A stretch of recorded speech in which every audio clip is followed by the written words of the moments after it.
Hello, ladies and gentlemen, and welcome to the Say Report. I'm your host, Devon Decker, and I'm here to proudly announce to the world that James Sawyer Ford from Lost is one of my favorite characters from media. Oh God. All right, sure. Really? Out of all of them though? I mean, remember when Pippin was on that show for like a hot second? You mean the Hobbit Pippin? He Yeah, has a yeah. name. It's Dominic Moynihan. Dominic Monaghan, yeah. Yeah, Dominic yeah. Moynihan. Yum, yum, yum, yum, yum, yum. Yes. Yeah, Yeah, no. I do remember when he was on that. Not Penny's boat, and then he died. Yeah, right. I didn't watch Lost. I watched season 1, and then I Yep. watched season 4, 5, and some of 6. Do you So know the ending of Lost? I'm asking you this as a friend. Like, are you aware of how that show ended? yes, I was working for Carnival Okay. Cruise Lines. First of all, I don't know if we introduced ourselves. I'm Devon Decker. He's Siege and Sarahwick. We're host companions. It's the Say Report. It's a show about anything, as demonstrated by this conversation already in progress. Oh, and hey, I just wanted to say really quick, we've decided to start doing the show from home. I know it may seem a little weird, but every other night host is out there, and apparently now daytime host is out there doing their shows live from their homes. And I just wanted to let everybody know we're decided to join the fray. Yeah, we don't want to put all of the people on our production staff and our guests in any sort of trouble, so we are using Skype to record this episode and send it right out to you. So you're welcome from the Say Devin. Report. So I'm working for Carnival Cruise Lines, and I have tickets to the finale of Lost at Cinema World. Season 6, I got tickets to the premiere of Season 6 of Lost, and I got to watch it at Cinema World. It was a free showing, just no outside food or beverage, because that's how they were going to make their money. And I went with some people, and I ran into people that I kind of knew before that, and then we became best friends because, oh my god, we didn't know you liked Lost. And I'm like, I don't know how to tell you that. I'm not here for the Lost. I'm here for the fact that I want to see TV in the movie theater. That's so cool to me. Yeah. So it was this thing, but then all these theories that they're throwing at me, and I'm like, that's so not what's gonna happen. Everything you just threw at me was disproven by the hour and a half of TV we just watched. But I watched season 6 sparingly because I was looking for jobs, I was doing all this other stuff. It was the beginning of 2010, and the finale is coming up, and at this point I have been hired by Carnival. I'm just waiting for the date that I'm going to ship out. They haven't told me this. I'm just on their payroll. I'm going to be an entertainment technician. I don't know when or where that's going to happen. Surprise, motherfucker. You're off to sea. Wait. So I'm living my life, and I get tickets to go see the finale of Lost at Cinema World, and it feels right, bookend it, and I'm going with these people that I not met, but that deeper connections formed, going to see that season premiere of Lost season 6. And then I get the call the Friday before the Lost finale is going to air, and it is Carnival saying, we're going to ship you out tomorrow morning. You're going to be on the flagship The Dream, and you're going to be running the comedy club. So it's oh, what? So I'm not ready. I have, 12 hours to get packed and ready to go, but it means that I'm not going to get to see the Lost finale. So I am sitting there on the ocean, never having seen the finale of Lost, when season 6 comes out on DVD. And the cruise director gets it. And he's excited because he's like, I haven't seen any of it. And I'm like, oh, okay. When you're finished, can I borrow the finale disc? And he's like, what? You haven't seen the finale? You watched everything but the finale? And I'm like, yeah. He's like, well, we're going to start now. Take the disc, watch it. I can't believe that you've just been out here not knowing what happened. And I'm like, you've been out here not knowing. He's like, but I haven't seen the other episodes of season 6. It must be killing you. And I'm like, no, not really. But I didn't say that. I took the disc. I took that disc and I watched it. And I'm like, that sucked. And then I had to return. And the collective consciousness of the world just sat back and said, fuck. Yeah, it was kind of cool though, because it kind of felt like the world wasn't certain until I watched it. but not because like I was the decider, but because Yeah. I didn't talk to anybody about it. I like actively avoided Lost conversations, and then like I watched it, and I'm like, this is fucking awful. And then I talked to everybody, and like that seemed to be everybody's feeling about it. So I'm like, oh, okay, cool. It was just this cool paradigm shift that I don't think I've ever experienced with any other type of media. Yeah, Because I'm I not, kind of yeah. I kind of had that like over a longer period of time because I was consistently surrounded by people that were so into Lost. Looking at you, Zach. That's not true. Not at the time. He weirdly into it for like a couple of years, like after the fact, like he always does, and I love him for it.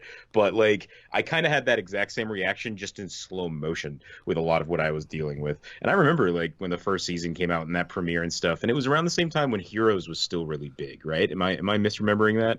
Like Heroes was No, Heroes followed that. Lost was Heroes the one followed that Lost. set the bar for Yeah. the next, like, for you have to watch this live because you're going to want to talk about it tomorrow. And you're Right. gonna, and Yeah, you're and still gonna want to so- put it on your DVR because you're gonna want to watch it a couple more times to understand. So it led to like group watchings of Lost episodes, and then like that evolved into like we're getting together for Heroes, and we're gonna get together for fucking this shitty animated show that's not going to last more than 2 seasons. Like, you know, like every show after that had watch parties, right? Because of Lost being as big as it was. And I just remember like anybody that read The Stand knew where Lost was going. Like it was like, oh, okay, so this is like purgatory, and some of these guys are good, and some of these guys are evil, and they'll have to battle it out. And that's so obviously what's going on in that whole show. And I think the thing that really turned me off about Lost is like I could have like if that show was 3 seasons long, like I would have enjoyed it. No filler, right? Like it's the only show I can think of where like I've really first started to identify filler episodes as being like unnecessary filler. But yeah, man, that show just it's a lot of buildup for like not a great conclusion. And the problem is that there's not enough good stuff in between for me to care. I will watch season 4 start to finish anytime you want it. Because Is that time travel or is that or is that New Dimension? Which one is that? Season 4 is flash forwards. Flash forwards. Okay. Yeah. And We have time to go back. travel We is have to go part back of to the it. island. Yeah, we have to go back. And it's It's just my like, favorite quote from that show. I We know. have to go back is my favorite quote to reuse over and over over again. and over again. My favorite quote from Lost is, "Don't ever tell me what I can't do, ever." All right, John Locke. I like Yeah. John Locke too, but that scene is just like, I mean, that was one where I'm like, oh, he was in a wheelchair before he came to the island. I get it. I get why you like thinks the island is Jesus, though. I mean, yeah. Yeah, man, there's good elements of that show. That's what I mean is like there's 3 seasons worth, but like we've talked about this before, how I can never remember that there's not a 7th season of Lost. Like I'm always talking about Lost as a 7 season show. Even just now when you were like season 6, and I was like, "Oh, you never watched the last season." Because there is no 7th season of There Lost. is no 7th Or season. there But is, that's- and I've never seen it. But like it is a show that feels that much longer. It feels like, oh, that show was on the air for another season. And you're like, no, it wasn't. And you're like, oh shit, it just felt like it. I mean, Like, I don't know how long the seasons were, but that 4th season, the reason why I dig it is that it's 13 episodes long. It was part of the writer's strike. And I was gonna ask if it was the writer's strike season. Yeah, it's the writer's strike season, so it's super tight. Every episode is like moving towards a conclusion. Oh my, good writing. What? Yeah, it's just like it's nuts. It's this crazy thing, and then I feel like they kept Pouring a the drink, season not lengths truncated after that. Am I wrong? I'm still pouring a drink. Why are you asking me a question? I didn't know you poured a drink. I feel like the last 3 seasons were all like 13 episodes. Look, I'm not even going to confirm this because I don't care enough about Lost, but essentially, like, what happened after that was that as a collective, we decided, hey, maybe shows don't need to be 26 episodes long. But you know what I mean? Mm-hmm. Like, there was definitely that feeling of like, oh, 13 episodes could work. And then slowly after that comes the evolution of like, oh, the mid-season pickup is not necessarily the worst position to be in, right? So, like, that writer's strike season changed the landscape of television afterwards. So I wouldn't be surprised if you were right, if seasons later on were much more truncated. But man, fuck me, Lost will forever and always be the filler show for me. Yeah, I could never watch it again. ever. And I'm not sad about that. I'm glad that I was sort of on the fringes of it, which, I was on the fringes with Fringe too. But okay, continue. Whatever you were going to say. No. I just to wrap up this little story, just to give you a little dose of what my week has been like. Like, as for shows you could go back to, I have discovered many of them over the last couple of weeks, and that's really what this quarantine has been about for me. Like, I know a lot of people are talking about taking the time to watch those movies they never watched before, or start that show they never started before. But for me, it's been a lot of like, I need comfort food right now. Like, I don't blame anybody that's trying to fill their time with new and exciting things, but like that is just not the space that my brain is in with this quarantine. So I've been going back to things that like I know will make me happy in the end. So like I've restarted a lot of really good shit. I told you last week that like me and the girls like banged through all of Doom Patrol. I picked up the first season of Titans. I'm gonna do that again too. But on top of that, like, I just went back to Twin Peaks the other day for a couple of episodes. Like, that was fucking awesome. I threw on some old Angel episodes just to kill some time one day. Like, that made me feel good. So, like, I've been doing a lot of that going back stuff. And, yeah, Lost is not on that list. Meanwhile, I'm going forward. I am watching Futurama. Futurama has been, like, my sideshow while I'm doing work. Because Futurama is fantastic. And I'm like, how have I not been watching this? Playing Mario Maker. Remember when Futurama was leaving Netflix and everybody was like, what am I going to fall asleep to now? Like, it was like a big thing. I do remember that. And then it was on Hulu, and I'm like, well, I guess I'm Hulu. I'm getting Hulu. And this is the first time I've watched Futurama since I've had Hulu. But, I mostly got that for the Orville. And, God, I want the Orville to come back. I would go back to the Orville right now. And I've been thinking that a lot as I'm watching these new shows. And, like, you're good, but you're not the Orville. Yeah. I got 2 episodes left of the Orville. Oh, man. Perfect Harmony did a great 9 to 5 rendition in one of their episodes. And I'm like, man, remember when the Orville did something with 9 to 5? That was awesome. And it was awesome. You can't fight me on that. It was awesome. It was awesome, too. Like, I have people who are like, that was hilarious. And I'm like, yeah, it was funny, but it was also, like, amazing. Good. Like, it was really good storytelling. And I've had Survivor by Destiny's Child stuck in my head for like the past hour. And all I think of is how that was used in the Orville. When they're like, do you have something from one of your great poets? And Kelly dictates the lyrics to Survivor. And they're like, it must have been a great person. And Ed's response was like, I think it was like 15. Oh, fuck. God. Yeah. No, that show's phenomenal. Yeah. A lot of good. I've been watching a lot of newer stuff, though, and finding ways that I don't want to just abandon anything new that I've been watching. I'll watch it to its conclusion, which is specifically hard with Deputy on Fox. Nice. Because it got canceled over the weekend. I don't know if that's official yet. I don't know if that's been announced officially. One of the people we went to school with worked on the show, and he announced that it had been canceled. But I don't know. Right here on the Same Report.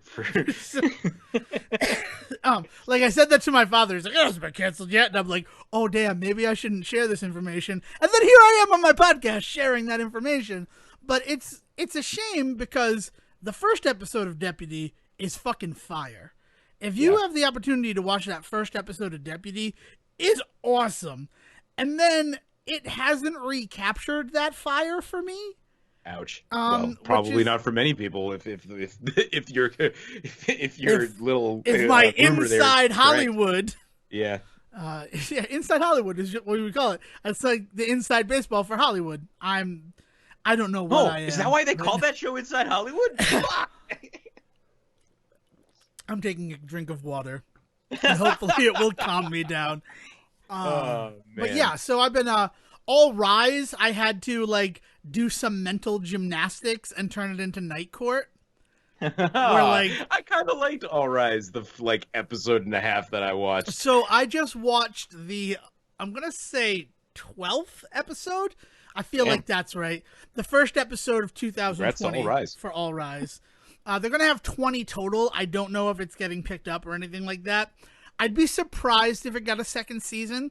I'd probably still keep watching, but my big complaint about All Rise, and you can hear it on this show, is that it was unbalanced. Mm-hmm. And that's when I realized, no, the show's not unbalanced. you're watching it like a courtroom procedural, but it's hour-long night court. So don't get invested in the cases. You have to be invested in the people. Right, yeah. And I am. Like, Lola Carmichael is excellent. I love the characters on the show, but it's difficult because my entire life I have watched courtroom procedurals. I can't think of a time in my life where I wasn't watching them, right? Starting with... Yep. No, sorry, go ahead. Starting with, like, A Few Good Men, like, when that was on every weekend in my house. Right. We will always talk about that as, like, the pinnacle of courtroom drama, right? And, like, how that kind of shapes what we want from all courtroom drama. For sure, man. But I think all procedurals get to that point where you have to stop caring about the cases and start caring about the people, right? Like, I mean, look at any episode of Law and Order in the first season versus the 25th season, right? Like, like that's the way those shows have to go. And so, like, for me, the show with the best curve on this is Bones. Bones does such a good job of building up character. The whole time you're like, these cases are really cool. And then eventually, bam, you're like, oh, I forgot that, like, there's been like 3 episodes without a real case. It's just been a bunch of, like, character building, right? And you just don't realize it at some point. And I think Bones just follows that curve really nicely. I think, like, ones that kind of stumble with it a lot or you know, God forbid I have to say this, but I think X-Files is one of the big ones that really stumbles with it. Like, there's a lot of episodes later on where it's like, hey, remember, this is the X-Files and we don't really care about their personal lives. But it's like, you just spent 5 episodes trying to convince me that these two are maybe going to fuck. And then, like, suddenly we're doing an episode where they're not even in the same room together for most of the episode. Like it's really, it's jarring when it's an episode not about Mulder and Scully, right? I don't know. I mean, the X-Files extends for me to the episode where the guy gets struck by lightning, because I watched that episode because I wanted to watch Sliders afterwards. Nice. Yeah. And I'm like, I'll just watch X-Files because I care more about Sliders. Home, because I think Home probably on my top 10 list episodes of television ever. Right. I mean, like Home is like, it's weird because for a show that everybody loved, it is an episode that really tests that love in a really interesting way. And so there's a reason why it never premiered on Fox the way that it should have, right? Yeah. Home is like a weird, like, important historical piece of television as far as I'm concerned. And it's great television too. Like, not even like, it's not, if it were one of those things where, oh, we didn't show it the way that we wanted to show it and all of these blah blah blah around it, and then it wasn't that great an episode. I think of that with, like, the abortion episode of Family Guy, where they're like, oh, too raw for TV, and then I watch it and I'm like, none of these jokes are really over the top. It's just the fact that Lois is considering getting an abortion. That's the problem. And that's like a knife to the chest when you consider that Maude got an abortion 30 years earlier on television. Well, right, and what Family Guy is attempting to do, or at least purports to be trying to do nowadays. But yeah. So, like, Home, I don't even really want to ruin it. Like, anybody that's got the opportunity to, just go watch that episode. Even if you've never watched X-Files before, just watch that episode, because it's just a good, like, creepy mystery episode, which is so, like, it's perfect. Yeah, man. Like, it's one of those things where I watched it without any context and still love it. Yeah. And then my last episode is the Brady Bunch episode, the penultimate episode of X-Files. I think you can even see it if you've seen the 2 movies, and I don't know if you have or not, but if you've watched the 2 movies, you have one that is this really good, like, capturing of what I care about in X-Files, and that's Truth Is Out There, the first one, right?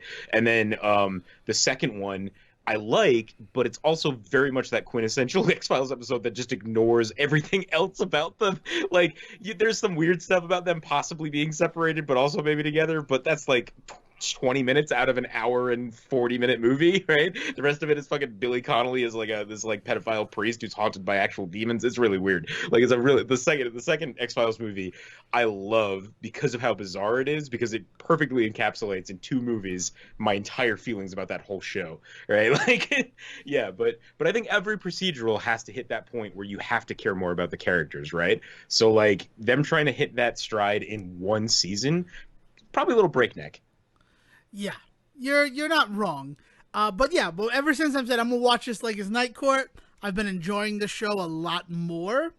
Mm-hmm. And just been like saying, I don't give a shit about this case at all, and I will just watch it and try to enjoy. So All Rise, that's interesting. Magnum PI, I will still rant and rave about. The new one? The new one, yeah, with Hell yeah. Jay Hernandez from Bad Moms and Diablo from Suicide Squad. Maybe other things, but that's all I know him from. Yeah. Fuck yeah, man. I didn't know anybody was watching that. I'm glad to hear it. Oh, I love that show. I absolutely love Magnum PI. I think it's because it's only Magnum PI in name. Like, it's not really the old show at all. Oh, that's almost kind of a bummer, though, no? You know, like, Magnum is still Magnum, but it's everybody else that's different. Like, right. TC and Rick are, like, they're not always willing to go along, where in the original show, it's like, whatever you say, Magnum, you're Magnum. You are so charismatic. Look at your mustache. Look at your Detroit Tigers. I can deal with that. You have to have some conflict nowadays. Yeah. Back then, you never had to have conflict. But like, as long as there's still a little bit of that like Tom Selleckness of like so cool. Yeah, he's like so cool and charming that like you just believe that he gets away with everything he gets away with. Because otherwise, it doesnn't make any sense. Right? Like Magnum PI original is like the perfect example of leading man driven show, right? Like, right. If it was not for Tom Selleck, you would not buy into the rest of that show. Yes. So Jay Hernandez has that, but also they've identified the fact that we can't just have a show where it's just about the main character. People care about the people around them now. Friends happened. Yeah. So I don't want to say they friendsed the group of people from the Magnum PI in the 80s, but they definitely made them a family. But Magnum is such a Ross. Oh, God, no. Yeah. There's no Ross. There's no Ross, thank God. And Higgins is a lady. She's played by Perdita Weeks, and it's awesome. She is so good as Higgins.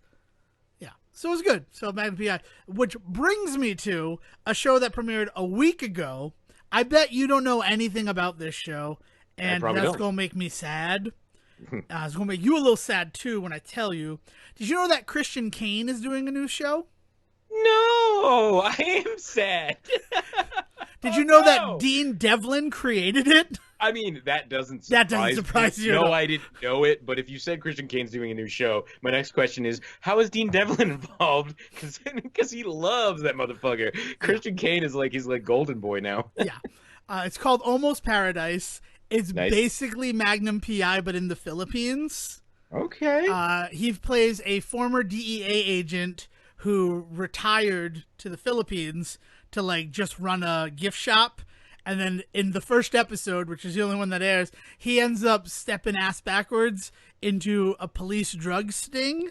And then because it's the Philippines, they're like, guess what? You're a consultant now, and you're going to help us solve this case.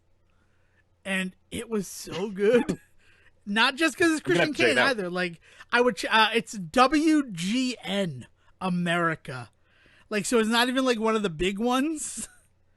But WGN, like the Women's Network? No, I don't know if that's the Women's Network. WGN America is where I started watching Leverage last year when I was sick. They do a lot of Criminal Minds, shows like that. They show a lot of like the hour-long procedurals. They love Christian Kane. They do a lot of Dean Devlin. They do a lot of Christian Kane. I gotcha. I understand why they're like, hey, Dean Devlin, you have a new show? We want it first. Don't go to TNT. Come to WGN America. Almost Paradise? Is that what you said it's called? Yeah, it's called Almost Paradise. Oh, yeah. I'm looking this show up once you're done here. I'm going to check the show out. I highly recommend it.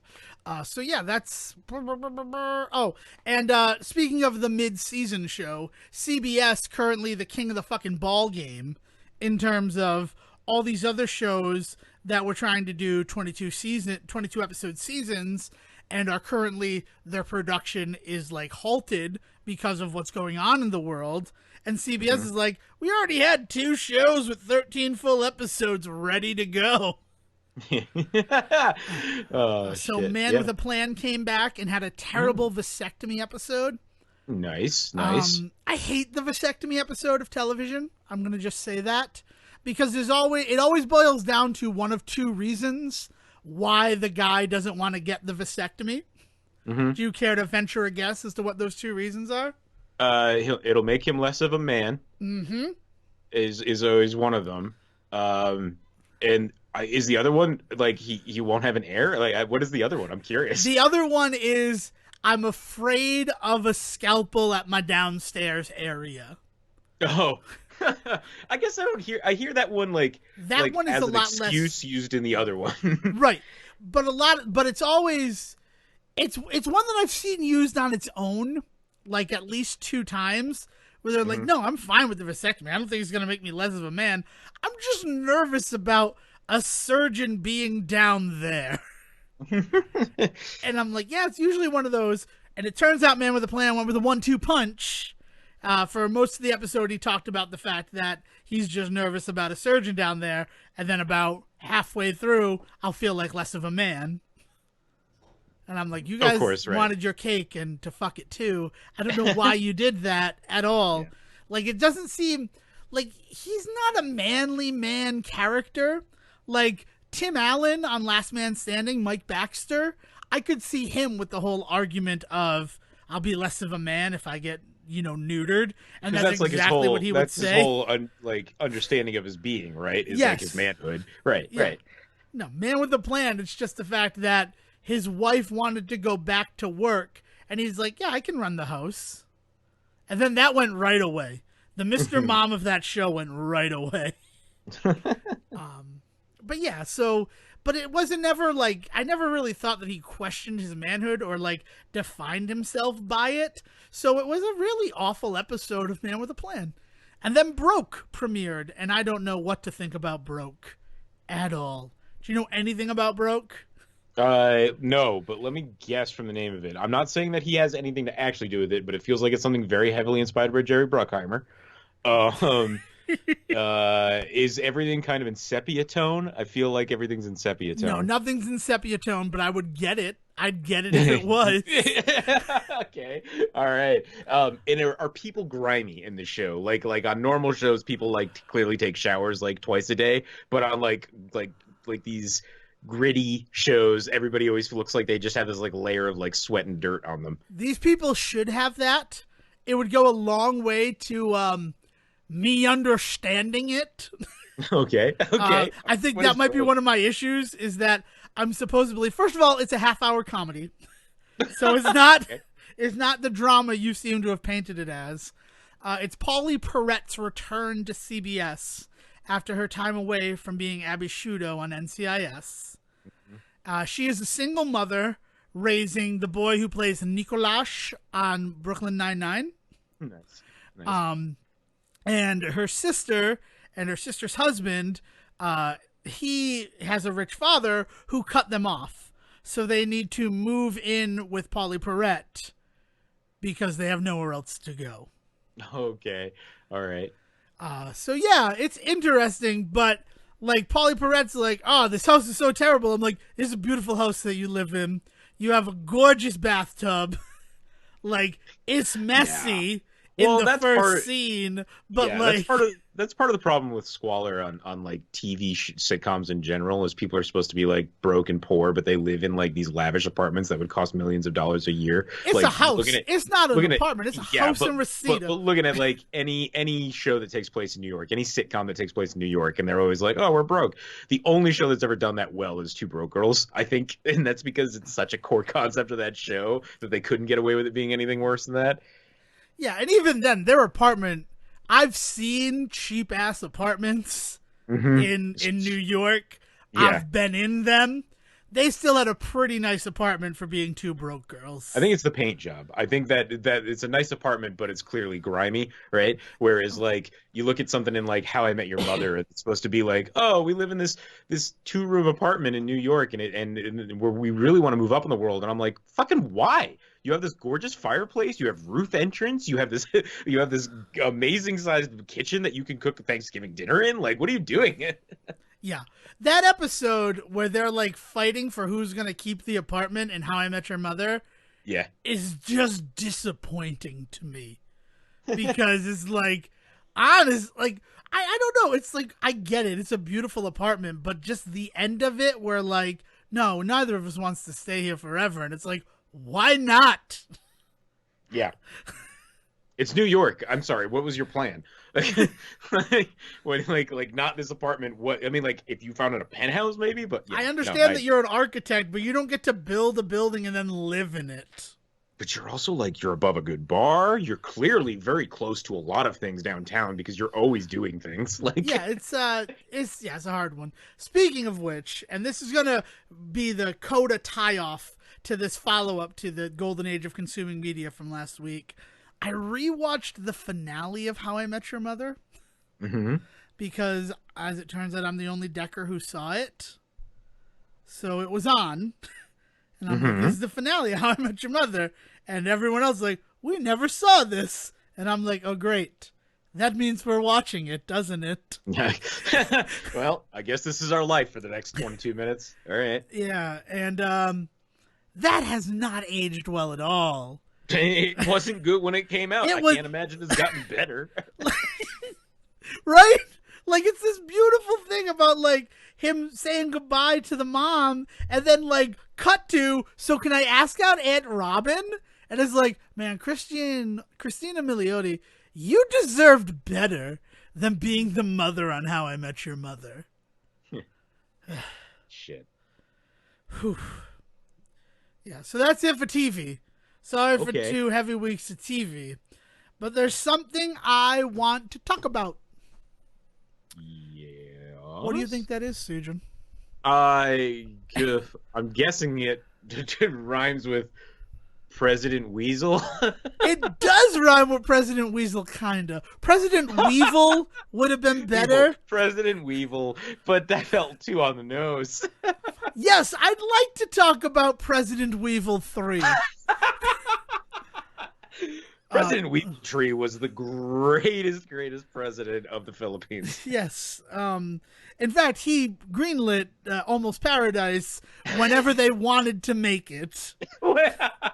If Christian Kane and Dean Devlin ever wanted to do a show in the Philippines, President Weevil Tree said, "You got it, dude." He was a big fan of Full House. No, Resident Evil 3 came out on Friday. Well, technically at midnight on Friday, because let me tell you about my first playthrough of Resident Evil 3 Remake. Okay. So midnight rolls around and I'm like, I'm going to play it. And thinking that it's not going to be as big an investment as Resident Evil 2, I'll be in bed by 4 the latest. No. Devon did an all-nighter playing Resident Evil 3 Remake. Yeah, man. I'm so glad to hear it. It was so good. It took me about an hour to figure out how to beat the second to last boss. And that's because I decided, because I'm a genius, right? That's in big old quotation marks. The fact that I'm a genius. Especially when it comes to video games, yeah. Ouch. That I was going to go for the minimalist run my first time through the game. Of course, yeah. There's none of this surprises me so far. Only on standard. I didn't want to do hardcore right off the bat. Okay, that's the first time I'm surprised. Well, you know what? Because hardcore was, for lack of a better term, hardcore in Resident Evil 2. Like, it was actually very difficult. Right. And I'm like, well, you know, I'm playing it at midnight. I kind of want to get through it. So I'm going to do it on standard mode. I know I'm going to play through hardcore eventually. And then, you know, we'll get to what that means. Because, oh Jesus. But I did a minimalist run my first time through. And if you're unfamiliar with Resident Evil and what a minimalist run is, it means that you don't get to use the item box, which is smart in a way, because it is, in a game full of zombies, it is one of the 3 things I have trouble wrapping my head around. Yeah, right. Yeah, the way that it breaks the fiction is a little upsetting sometimes, for sure. Right. And because I know that my first playthrough of the game is going to be the one where I have no idea what I'm doing or where I'm going, I wanted to add that additional challenge of, like, you don't have the magic box that transports your items anywhere that a box is. Well, You and don't in get to some use hammer ways, space. yeah, and in some ways it actually makes a lot of sense that like you don't really know what the game's going to be throwing at you. So like you don't really know what you want to leave behind and what you want to take with you, right? Like that idea that like you don't know what keys are going to go where, you don't know what pieces of the puzzles are going to be needed. So like you kind of don't want to leave anything behind unless you're really sure that like okay, I definitely won't need this anymore. And at that point, you don't need the item box, right? Like so in a weird way it actually totally makes sense to do it that way the first time through. Yeah. It really sucked though, because I found that you don't have a huge amount of space in the Resident Evil games. You only Right. have like, you start with 8 slots and you find hip pouches that expand that. I think I had 12 when all was said and done. That's not Makes true. sense. Yeah. Not 12. 16 when all was Oh, said and that's done. That's actually much better than I think, but than yeah. I would think. But yeah, Yeah. cool. Maybe 14, I don't know. I didn't find all of the hip pouches. I will say that. I have found that out in subsequent playthroughs. So I found myself a lot of the time getting rid of ammo, which seems like the dumbest thing in the world. I don't disagree. What? Why? Why? Because there's just so much handgun ammo in it. So I'm just like, I got 60 bullets in one box. I'm going to get rid of the other 20 because it's that or get rid of my healing. Yeah, right. So it comes down to the end. It comes down to this second to last boss, which I guess I don't really want to. You know, you're pursued by a creature called Nemesis. That's the whole thing about Resident Evil 3. Is a fight against Nemesis, and I don't want to say woefully unprepared for the fight, but it's going to be tight. Yeah, yeah. I know that it's going to be tight. I have grenades. I have some shotgun shells. I have my Magnum, but it's only got 8 bullets in it. Yeah. Plus, it's Resident Evil. At some point, somebody's gonna throw you a grenade launcher from some Deus Ex Machina position. But yeah, anyway, yeah. Right. So it's like I just need to damage this character as many times as I can, and I did it for a solid hour. I played it in the main family room of the house because we have a 75-inch TV in there. And I'm like, that's where I want to play it. I want it to be good. I want it to be an exciting time. And at 5 o'clock, my father woke up because that's when he wakes up. And he's like, you almost done here? And I'm like, yeah, I'm almost done. And I was getting to that fight. So then when 6 o'clock rolls around and I'm still fighting the same character, I'm like, I'm going to let you have the TV. I'll move it to another room of the house. And I moved to the other room of the house, and just everything I was doing was not working. And that's when I realized, oh, this is a video game. It has a way that it wants you to beat this boss. Right. Like, there are some rules and regulations to this world that I need to be more aware of. And the game doesn't do a real great job of communicating it. And I will actually give them credit for that. It felt cool that I had to like look at my surroundings and figure it out. Yeah. But then once I figured it out, I mean, it's child's play now.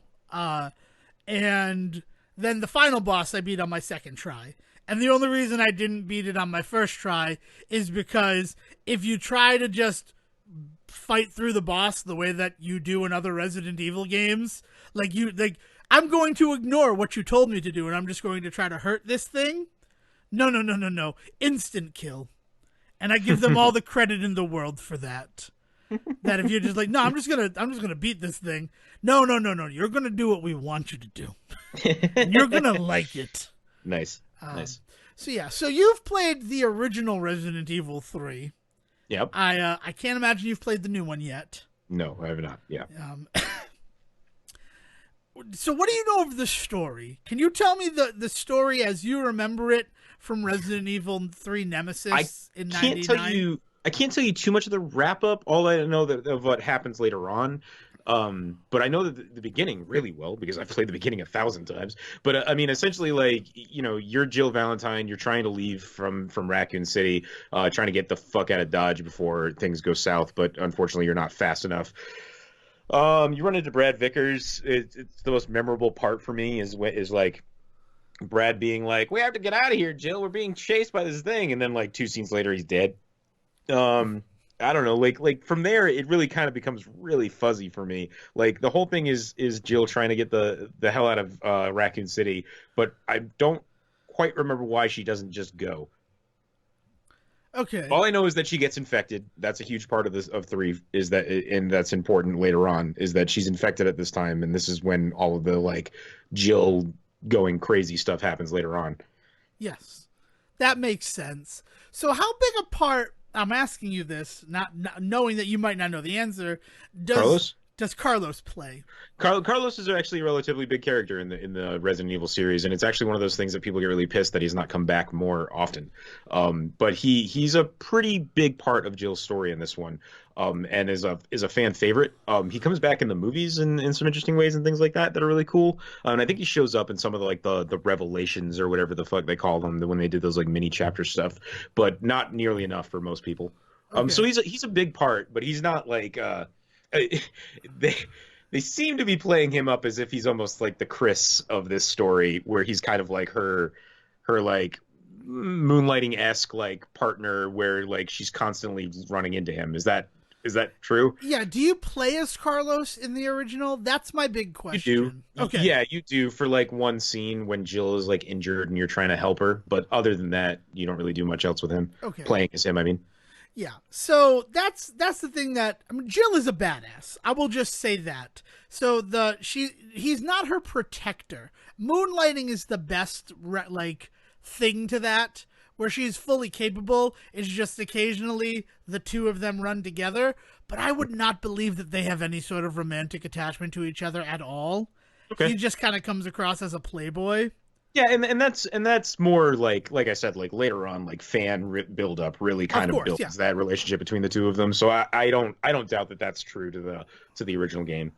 But that the weird things are when you play as Carlos. Hmm. And it's cool. It's kind of the greatest part of the game for me, as someone who only came to the series from the Resident Evil 2 remake. Hmm. Uh, After you beat Nemesis the first time, and you fight him on top of a rooftop, and you beat the shit out of him Hmm. as best as you can, because he's an unstoppable force created by Umbrella Corporation. You climb across a.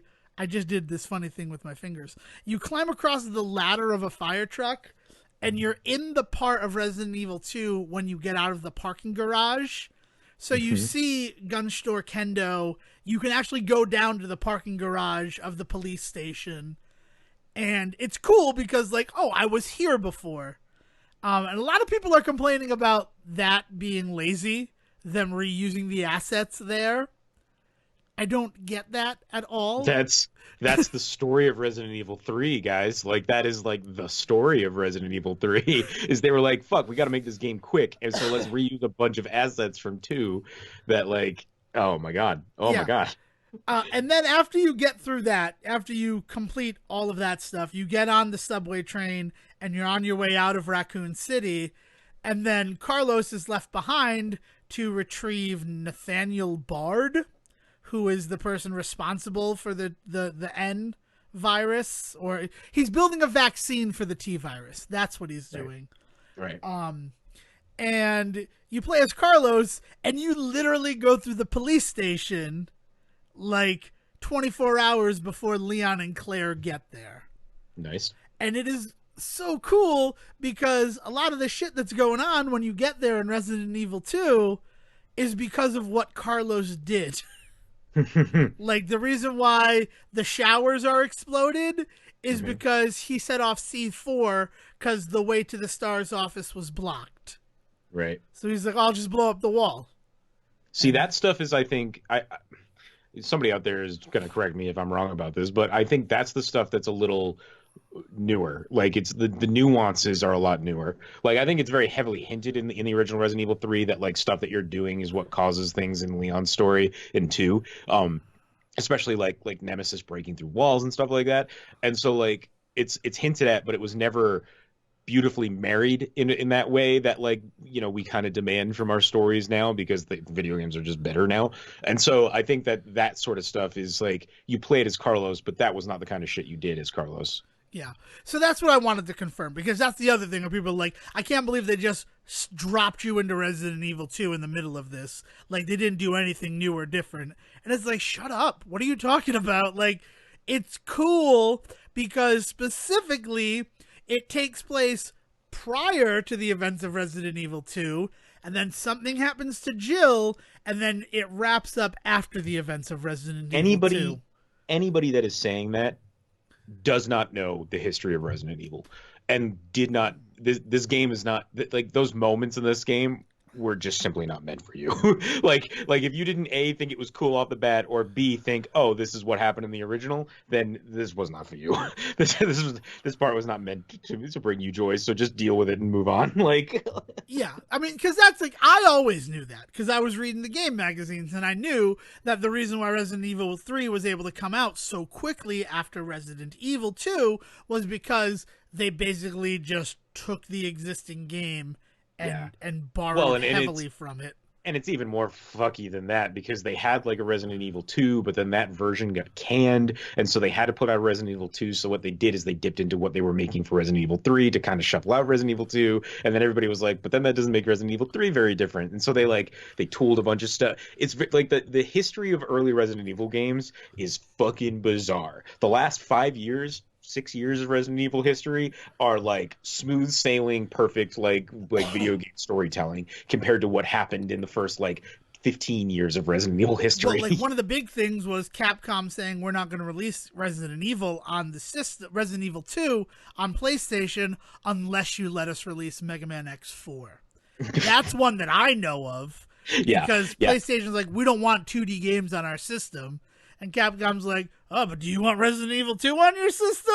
Because, Yeah, and then they almost got bit in the ass by that, because the game that they promised to PlayStation then took like exuberant amounts of time to come out. Yeah, man. And then PlayStation's like, you promised us 3 games, because they were going to move on to Code Veronica on the Dreamcast. So that's why they kind of shit out Nemesis. Yeah. So that you know, it's so weird. It's crazy. It's crazy, awesome stuff. But right. Like, it's that kind of thing where, like, you have to think about with these remakes that there's a whole other layer of shit that has to be dealt with, whether for good or for ill. Like, is this layer of people have kind of invested in this game before? So, like, you have to deal with that history in a way that you don't have to with a new game. Yeah. And, I mean, the second I played through Resident Evil 2's remake, I'm like, I really hope they do Resident Evil 3, because I knew, even as someone who never played the games, that history, and that it probably wouldn't be that big a leap to release another Resident Evil remake game like a year later. Yeah. And the fact that it's 15 months later, like, that's awesome. And it's so cool, and it's still fresh in my mind. It's not one of these things where I don't remember what happened in Resident Evil 2, because it was like 4 years ago that I played it. Right. I don't know. It's very cool, and it works for me. And I mean, I have complaints, like small complaints. There's a horde section as Carlos that just is not fun the first time through, because you know, the whole game, you've been conserving ammo as best you can. And trying to, like, do it. And then it's like, use all your ammo. And you don't know what's going to happen that first time through. I mean, spoilers. Semi-spoilers. That's the last time you play as Carlos. So go hog wild. With your stuff. Because he doesn't share it with Jill. They don't share an item pool. So use everything you have in order to survive that attack. Right. It's one of the rare times in a Resident Evil game where you're allowed to go fucking hog wild. Like, it happens more in later games, especially in 5, when you're like, you just have the opportunity to just like take out enough because you know that you're going to be leaving this soon. And it's very, very rare when that becomes like allowable in a Resident Evil game. And the first time through, I didn't even realize it, but now that I've played through that a few more times, and we'll get to that, the first thing out of his mouth is, now it's time for the fun shit. And like, that should be the indicator to you as a player that like, you can do whatever you want right now. There are no consequences here. You just need to survive to the morning.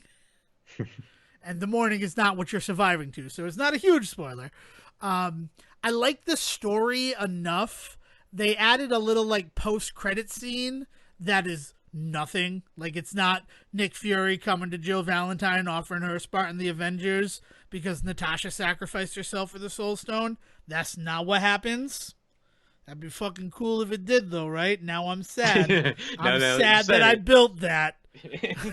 I'm sad that it's just she picks up an item, like she walks by, picks up an item, and then it fades to black, and you're like, I'm sure that's significant to other games, right? Because she comes back eventually, doesn't she?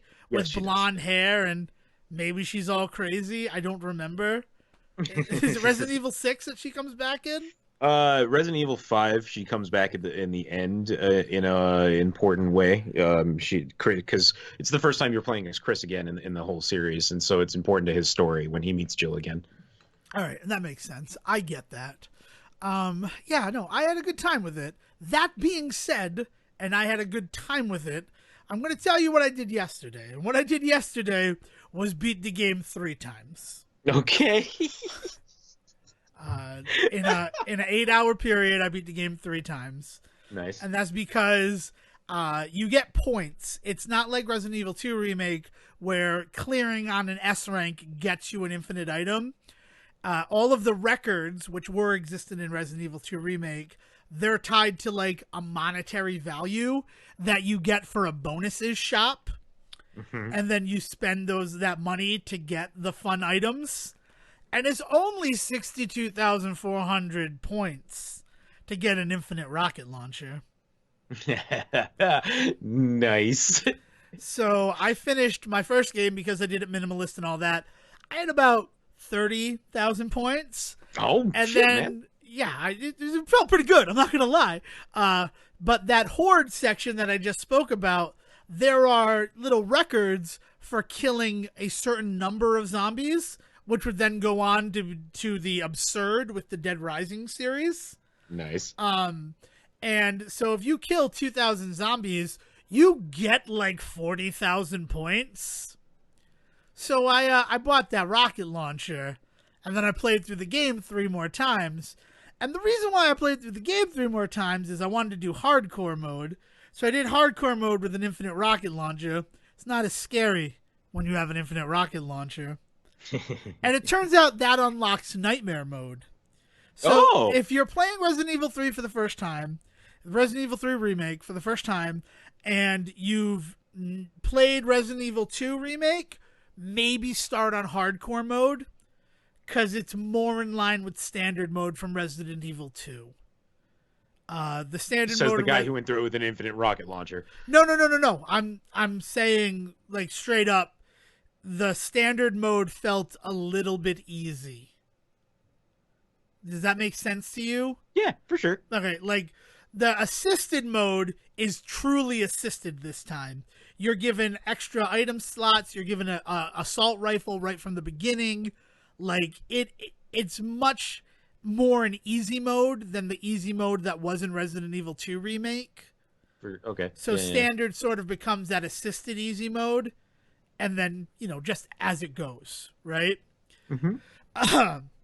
But then when you beat hardcore, you unlock nightmare mode.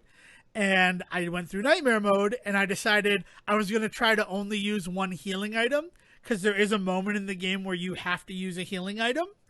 And if you can beat the game only using a healing item at that time, you unlock another point. And that's worth like 20,000 points right there, going a long way to unlocking other things in your shop. And I got all the way to the final boss, but the final boss is a bastard on nightmare mode. So then you unlock Inferno mode, which I haven't beaten yet. But I went back and did assisted because I wanted to actually complete the one where I didn't use any healing items. Nice. So I've owned it since Friday. I've dumped in, I'm going to say 17 hours. I'll round up. I think I'm at like 1642, but I'll round up to 17 hours of gameplay. I've enjoyed it immensely. And then here comes the but. And the but is, unless you're like me, who would like was craving Resident Evil 3 as soon as you finish Resident Evil 2, I think you should wait to get this one. Okay. Okay. Not like most of all because Resident Evil 2 right now is $20. 15 months after its release, it's $20. So, you know, the price is going to go down. Capcom tends to do that. They're all about the splash, and then they just want people to play their games. Yeah. For sure. So, especially with the rumors announced today for the Resident Evil 8 stuff. Yeah. You're probably not wrong that the price is going to come down on it, but like to be clear, like you feel like you got your money's worth, right? Like yes, but that's me. I feel like I got my money's worth. Yeah. If you're gonna be the type of person who plays through the game one time, I don't know if you are.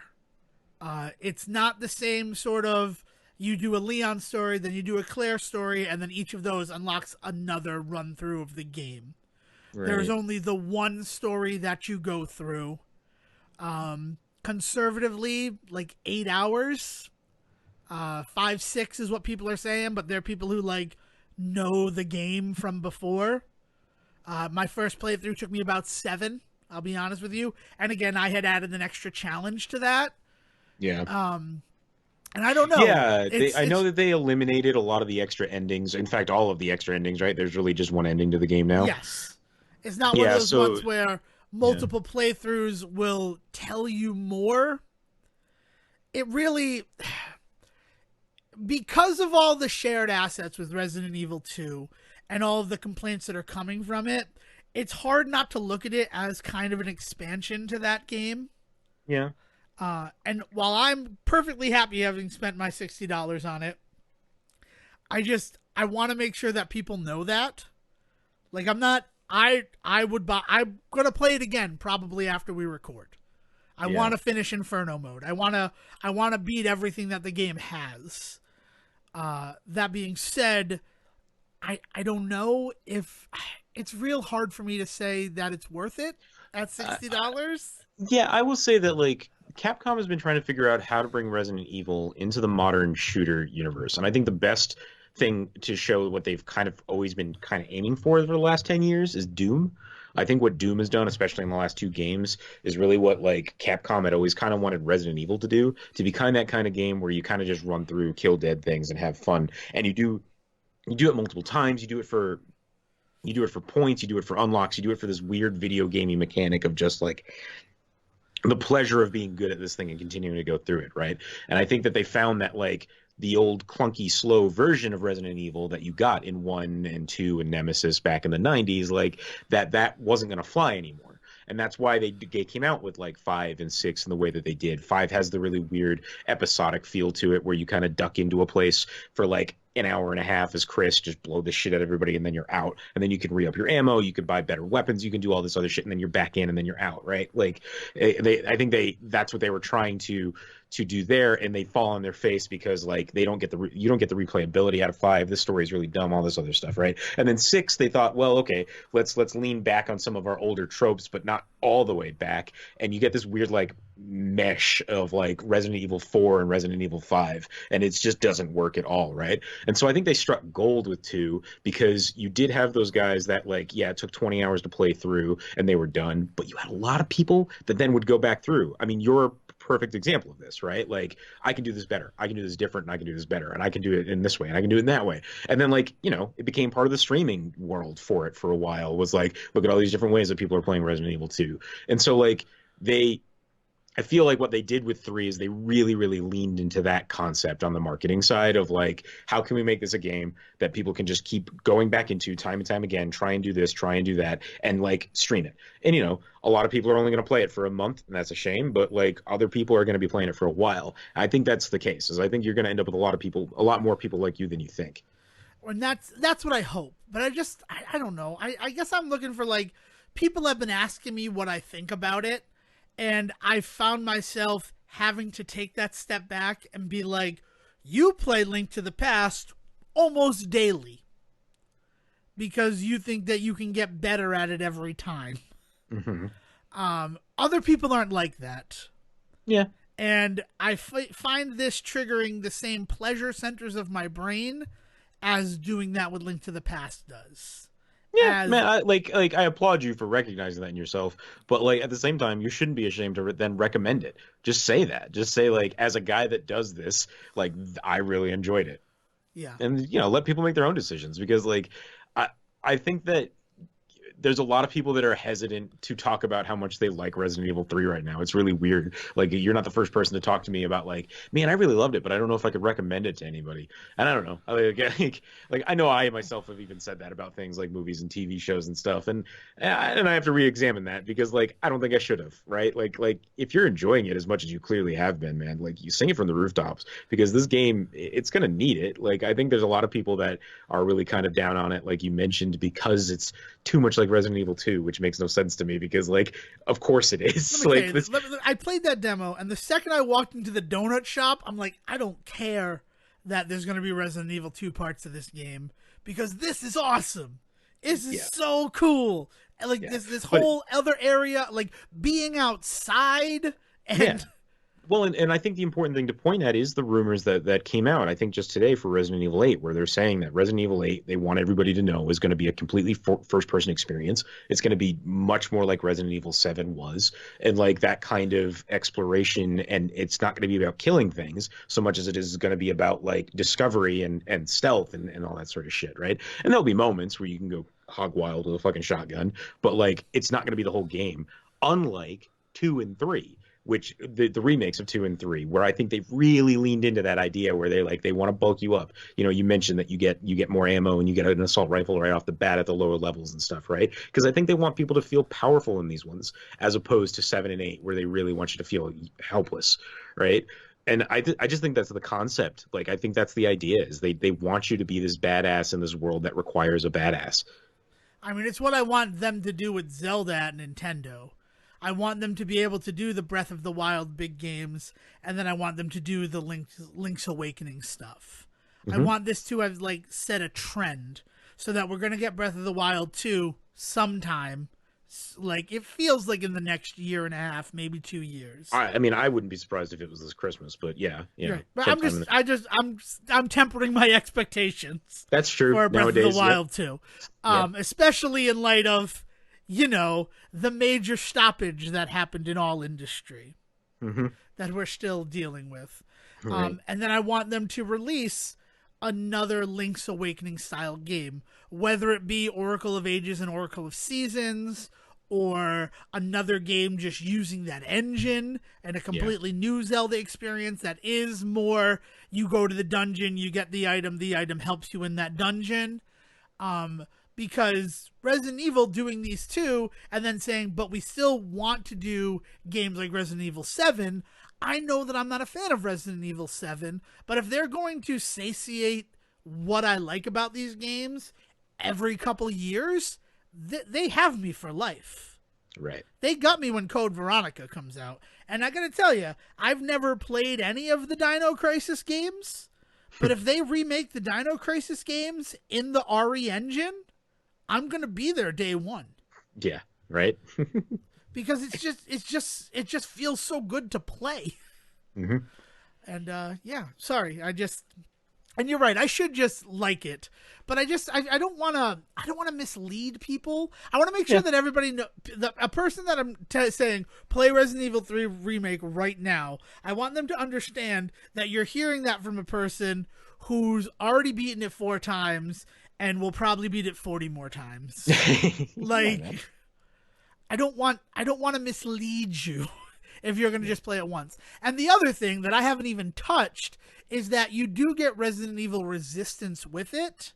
And I feel like that's part of that $60 price tag. And I am never going to touch that.